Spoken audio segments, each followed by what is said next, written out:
Hola, mi nombre es Estefanía Pozo y soy ingeniera en seguridad y salud. Te doy la más cordial bienvenida a la capacitación, socialización de resultados del programa de prevención de riesgo psicosocial.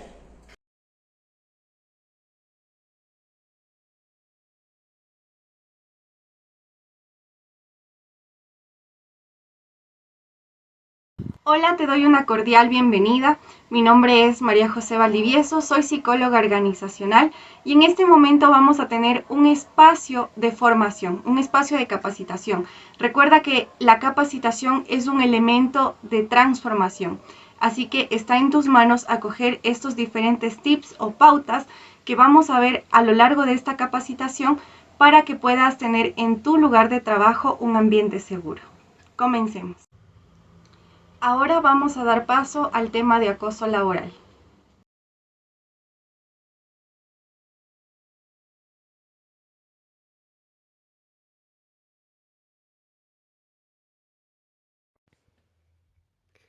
Para introducirnos en este tema, vamos a hablar primero sobre la comunicación. La comunicación es esencial para la vida, ya sea en el trabajo o en la vida personal, todos la necesitamos. Y es que la comunicación es hablar o exteriorizar hacia los demás los diferentes sentimientos, pensamientos, puntos de vista en relación a situaciones o acontecimientos. Pero, ¿alguna vez te ha pasado que te has visto corregido por alguien por tu manera de hablar o de expresarte? ¿O has notado que tal vez el tono que utilizaste no se acopló bien a la situación? A pesar de todo esto, de estas brechas en el lenguaje, es algo que lo utilizamos en todo momento. Y nos equivocamos sin duda porque tenemos una alusión al entendimiento. Es decir, que suponemos que la frase, el chiste o la acción es graciosa, es cordial, es divertida, pero resulta que para las otras personas que me escucharon o me vieron, no lo recibieron de la misma manera que yo supuse. Esto es alusión al entendimiento. En este sentido, encontraremos dos tipos de lenguaje. El lenguaje verbal, es decir, la comunicación oral.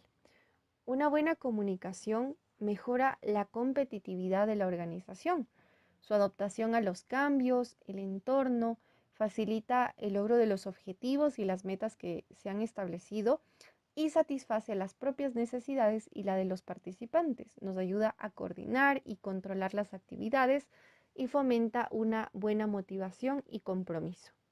Y tenemos por otro lado el lenguaje no verbal, que nos ayuda a acentuar de mejor manera aquel mensaje oral para que vaya en sincronía lo que decimos con lo que nosotros transmitimos. Sin embargo, este lenguaje que es tan bueno y que aporta muchísimo a la organización en el cumplimiento de las metas, como ya lo vimos hace un momento, que nos permite conversar con nuestros jefes, nos permite ser buenos en atención al cliente, con los proveedores, hacer muchas más cosas, este lenguaje, si nosotros no lo sabemos utilizar, se puede tornar violento. Y no hay una cosa más destructiva para el clima laboral que el acoso, con palabras o con actos. Por ejemplo, los chismes, los malentendidos, con el fin de querer hacer quedar mal a un compañero o compañera de trabajo o afectarlo de alguna manera. Hay una frase que dice, una mentira dicha 1000 veces se convierte en verdad. Esto genera división en la empresa y se rompen las relaciones humanas, incluso laborales, y empiezan a existir rencillas entre un departamento contra otro. Y todo esto por no saber utilizar correctamente el lenguaje, la comunicación.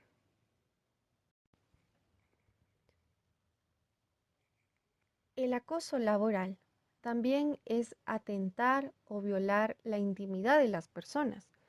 Tomar fotos no consentidas, faltarles el respeto, gritar, decir malas palabras o insultar sus capacidades e inteligencia, o peor aún, golpearle a alguien.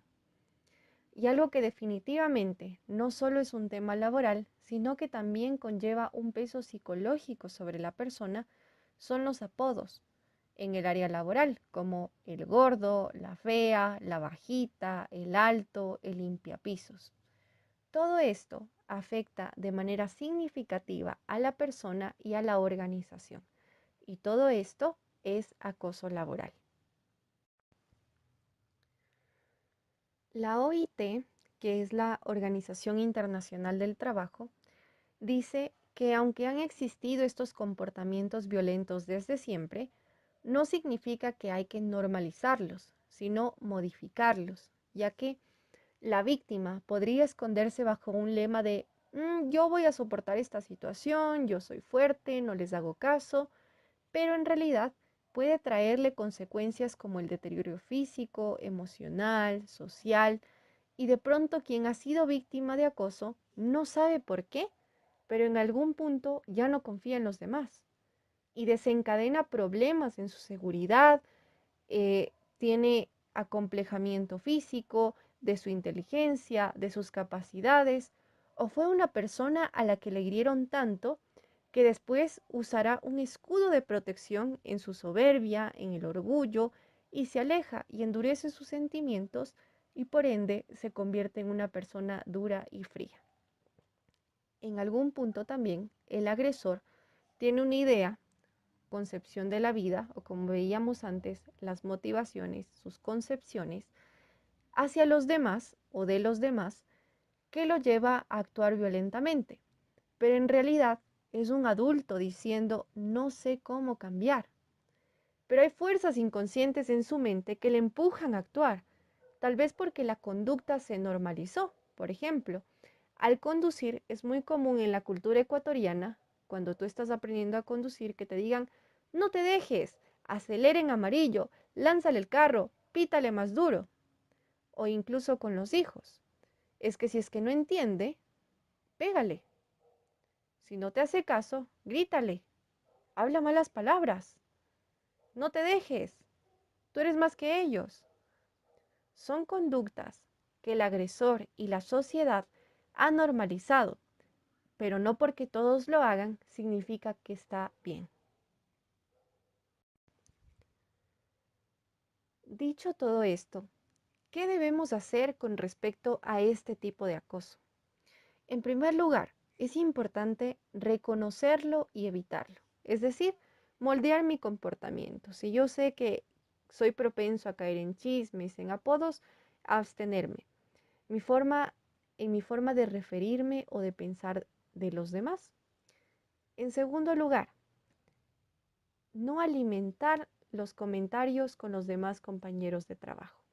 Recordemos esta famosa frase, una mentira dicha 1000 veces se convierte en verdad. En tercer lugar, no ser cómplices de esta situación y debemos notificar a alguien de confianza, ya sea el jefe de área, personas de talento humano o un ente regulatorio, para que esta situación no se agrave. En cuarto lugar, tenemos, tanto para el acosador como para la víctima, vamos a recomendar un asesoramiento terapéutico y para el resto de colaboradores, formación y capacitación.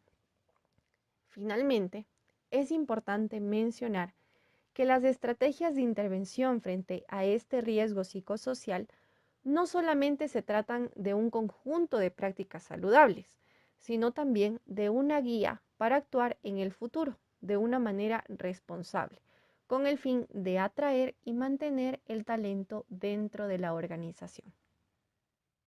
A continuación, vamos a conocer un poco más acerca del acoso sexual en el ambiente laboral.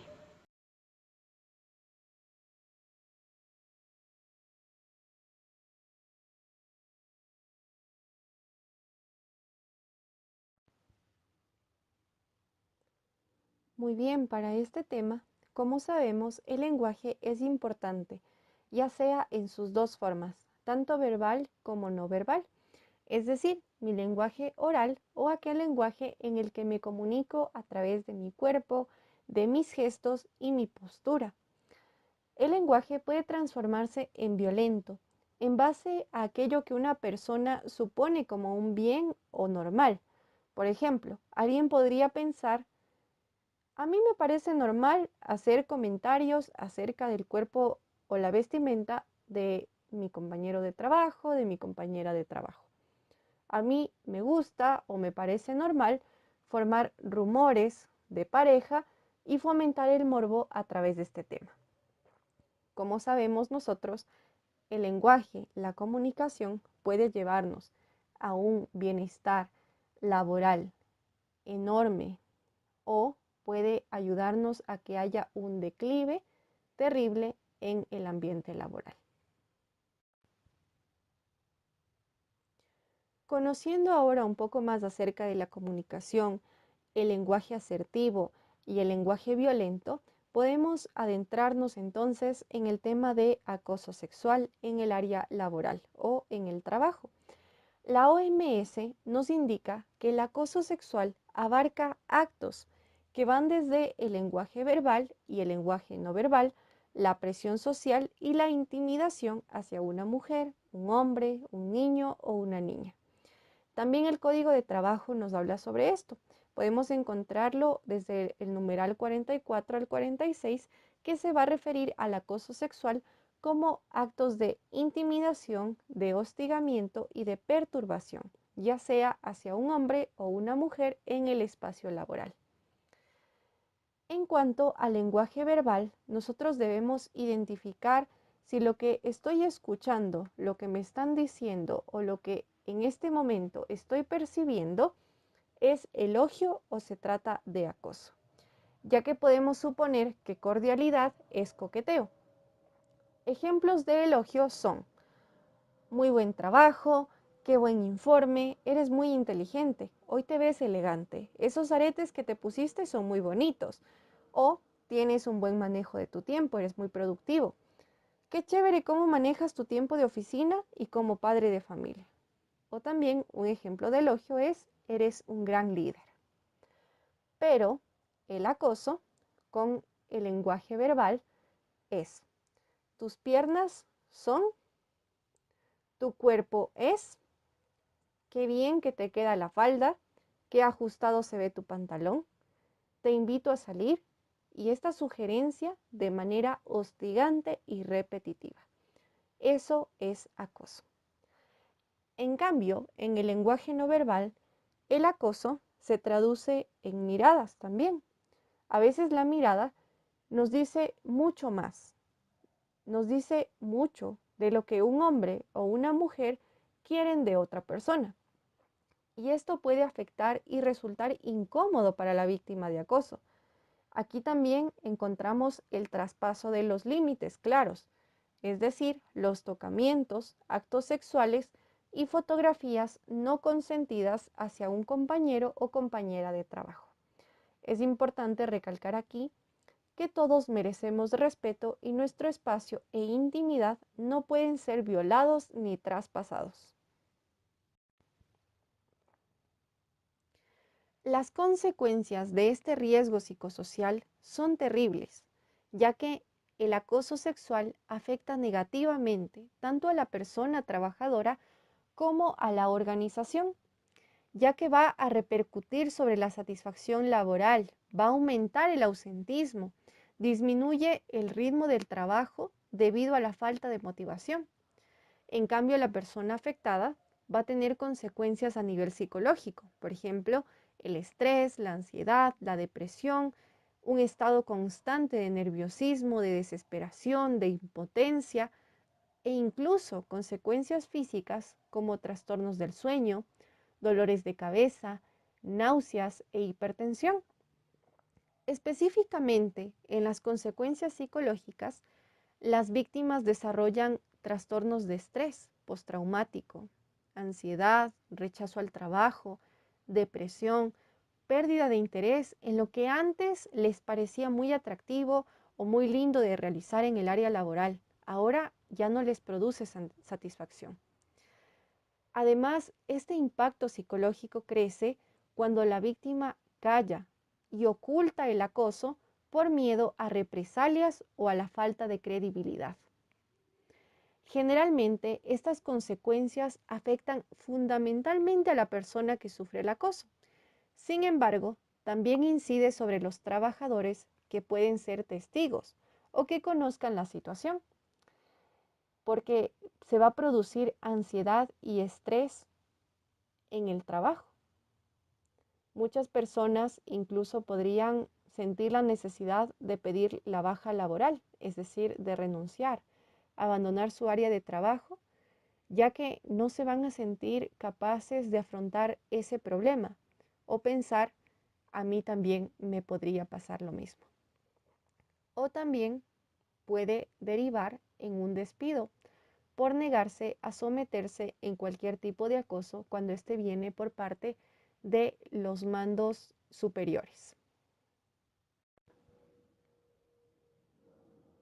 Ya que hemos entendido todo esto, ¿cómo debemos actuar frente a este tema? Incluso si es que el jefe o alguien del mando superior es el acosador. En primer lugar, debemos reconocer si es que lo que estoy viviendo, lo que estoy percibiendo o lo que veo que le pasa a otra persona efectivamente es acoso sexual.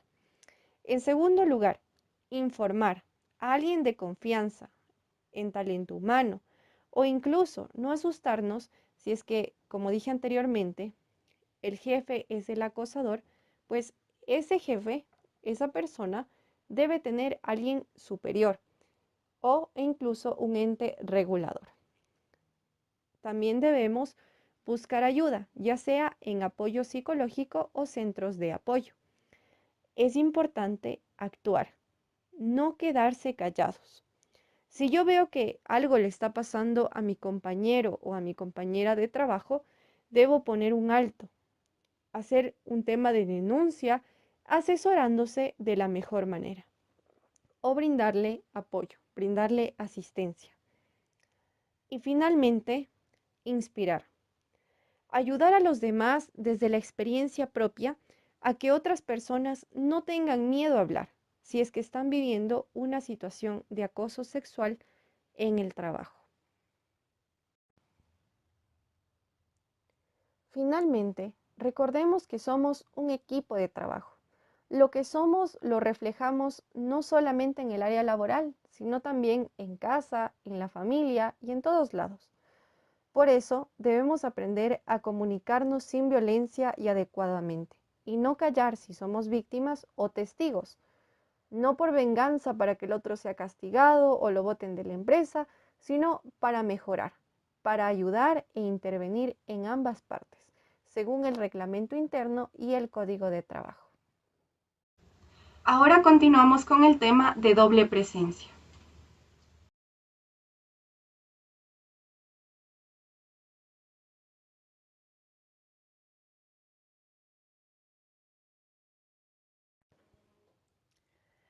La doble presencia es un nombre propuesto por una socióloga italiana que se llama Laura Balbo a finales de la década de los 70. Puso este nombre para poder representar la situación de la mayoría de mujeres en las sociedades actuales. Sin embargo, con el pasar de los años, hemos visto que es un hecho que no solamente afecta a las mujeres, sino también a los hombres. Este nombre va a evidenciar la vida cotidiana de las personas que deben afrontar la vida laboral y el trabajo doméstico, familiar y el cuidado de los hijos como el único panorama que tienen. Nosotros podríamos traducir a este concepto de la doble presencia como una incapacidad de desconectarse de la vida familiar. En ese sentido, es importante destacar que no está mal que tú recuerdes a tu familia mientras trabajas. Por ejemplo, si decimos cosas como mis hijos, mi madre, mi padre son la razón para yo poder superarme y haces un trabajo maravilloso, no podemos decir que el riesgo psicosocial de la doble presencia está en ti. No, sino que más bien esta es una de tus motivaciones para desarrollarte en el trabajo, lo cual está muy bien. Sin embargo, hay personas que desarrollan síntomas de estrés, de ansiedad, de hipersensibilidad e incluso empiezan a somatizar estas preocupaciones. Es decir, que empiezan a enfermarse y necesitan pasar más tiempo en la casa. La ansiedad les llega a causar una distracción y empiezan a gestionar mal su tiempo. De pronto, estas personas están trabajando en su casa mientras atienden a su hijo o están en el trabajo y la ansiedad les lleva haciendo tanto eco en sus pensamientos que empiezan a preocuparse de las cuentas por pagar o de un hijo que está en la escuela, etc. En sí, la doble presencia genera un ritmo de trabajo inadecuado, en la que el trabajador, después de haber realizado su jornada laboral, hace horas extraordinarias, por lo que sus descansos se ven reducidos. Y esto hace que el trabajador tenga una sensación de agobio, de ahogamiento en el trabajo, y es por esto que se da un desenfoque o una mala organización del tiempo, debido a una angustia que ocupó la mayoría de la jornada laboral.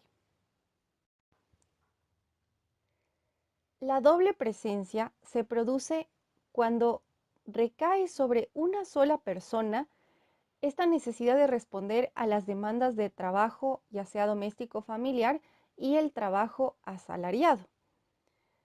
Esta doble presencia es un riesgo para la salud que se origina por el aumento de la carga de trabajo laboral, así como para la dificultad de responder a ambas demandas cuando se producen estas de manera simultánea. Yo en lo personal he escuchado a muchos padres y madres decir: la razón por la que yo trabajo y salgo adelante es por mis hijos, es por mi familia. Pero cuando estos padres, cuando estas madres llegan a su casa, dicen: yo paso tiempo con mi hijo. Y yo les he preguntado: ¿y qué es pasar tiempo con tu hijo? Pues vemos una película. Quiero que ustedes se pongan en ese escenario donde están dos personas mirando un televisor, pero entre ellos no hay ninguna conversación. O incluso, muchos llegamos a casa después del trabajo pensando que solo el hecho de comer juntos ya es tiempo en familia. Y también hay padres que trabajan mucho y para calmar esa necesidad de tiempo en sus hijos, les dan muchas cosas. Yo les pregunto ahora, ¿en realidad estás gestionando un espacio con tu familia? O aún más personal, ¿en verdad estás amando a tu familia? En este sentido, la doble presencia también debe ser abarcada desde uno mismo, saber gestionar nuestros tiempos, pero también podemos enfocarlo desde diferentes ejes o puntos. En primer lugar, desde las organizaciones, es decir, mejorando la gestión de tiempo de los trabajadores con horarios flexibles y excelentes ambientes laborales. En la familia y en la sociedad, es importante repartir las tareas del hogar teniendo en cuenta que no deben recaer sobre una sola persona, así como reconocer también en los niños y adolescentes, según su edad, la capacidad de compartir las tareas del hogar. Y aquí es importante mencionarles que el tiempo afectivo y efectivo debe hacerse presente en la familia. Es decir, es más importante el tiempo de calidad que pasas con tu familia que de cantidad. Y finalmente, cuidar nuestras emociones. Necesitamos una visión equilibrada frente a las diferentes adversidades o situaciones emergentes, ya sea en el trabajo y en la vida familiar. Finalmente, trataremos el tema de salud autopercibida.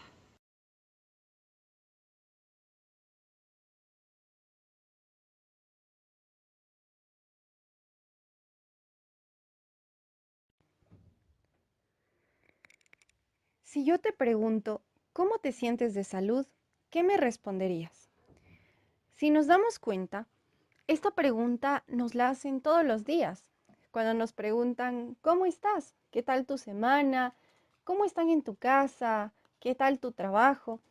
Y nosotros generalmente damos la misma respuesta: estoy bien. Pero, ¿acaso hemos considerado, para responder a esta pregunta, factores como las enfermedades? Es decir, ¿estoy enfermo? ¿Me siento decaído? ¿Cuánto ejercicio he hecho en esta semana? ¿Me he alimentado de manera adecuada? O tal vez he sufrido quebrantos en mi salud. O incluso en mi familia se ha reportado alguna enfermedad importante como la diabetes, la presión alta, el cáncer, etcétera. En la parte económica y social, ¿tengo deudas? ¿O tengo afición por gastar más de lo que gano? Y en factores psicológicos como puede ser el duelo, la depresión o algún momento difícil que se puede estar afrontando en esos momentos. Entonces, todos llegaríamos a la conclusión de que tal vez hay mucho más allá de esta respuesta que damos generalmente cuando nos están preguntando cómo nos sentimos. Pues de la misma manera sucede en el trabajo, en nuestra área laboral, por nuestra errónea concepción de trabajo. Siguiendo esta lógica de que muchos tenemos una errónea concepción del trabajo, tenemos de ejemplo aquí a Ignacio. Él trabaja como asesor al cliente en empresa A, pero su ambiente laboral está ligado a una extrema presión, no solamente por parte de los clientes difíciles, sino también por parte de su jefe y compañeros de trabajo. Tiene horarios poco flexibles, su sitio de trabajo no es para nada ergonómico y la única motivación que recibe es el dinero. Evidentemente, esta persona se va a acostumbrar a este tipo de sucesos y por eso puede que no perciba algún cambio en su vida a menos de que salga de este trabajo. Seguramente entonces el concepto de trabajo que tiene Ignacio es trabajar para vivir y vivir para trabajar. Ahora bien, si Ignacio trabaja en la empresa B y en cambio su ambiente laboral está lleno de compañerismo, es un lugar donde promueven el desarrollo, planes de carrera, dan diferentes beneficios e incluso dan la oportunidad de la formación de sus empleados.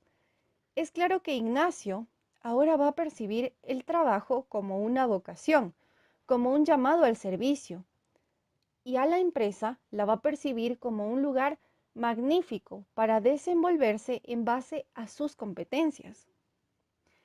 Esto nos introduce en el tema de salud autopercibida, el cual se refiere a la percepción que tiene el trabajador frente a su salud en el ambiente de trabajo. Eso sí, teniendo en cuenta las diferentes condiciones laborales, si es que estas son óptimas o no. Entonces, ¿por qué es importante reconocer si me siento bien de salud en el área laboral o en el lugar donde trabajo? En primer lugar, somos parte de un gran grupo humano de trabajo y siempre debemos velar por la seguridad y salud del mismo.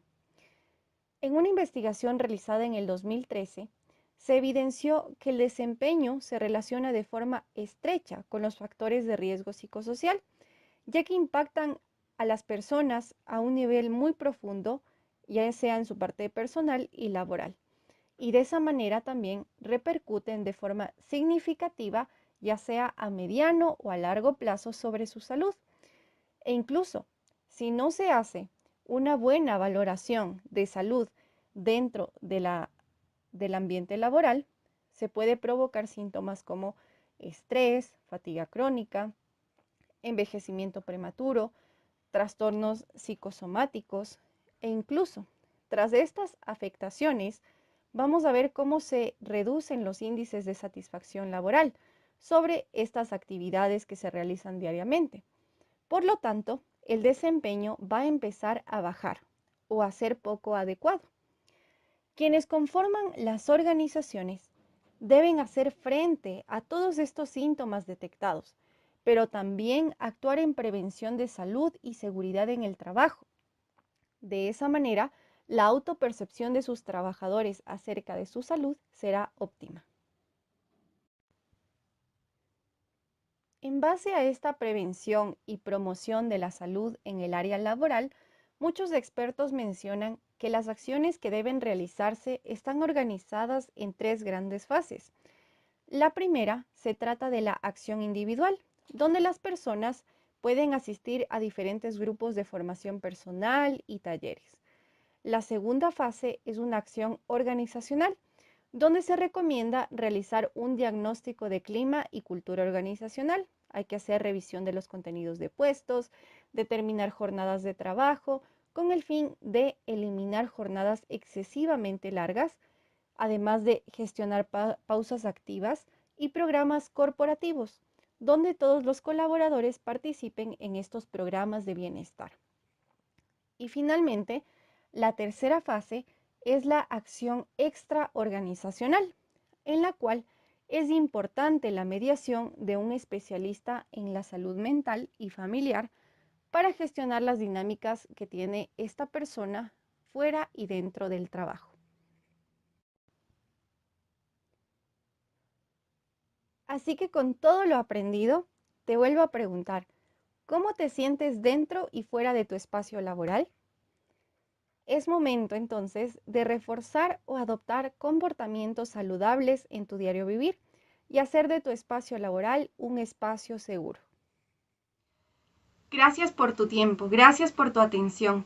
Recuerda que la salud no solamente es física, sino también es psicológica, es mental, y depende de cada uno de nosotros hacer al área laboral un espacio más seguro para todos.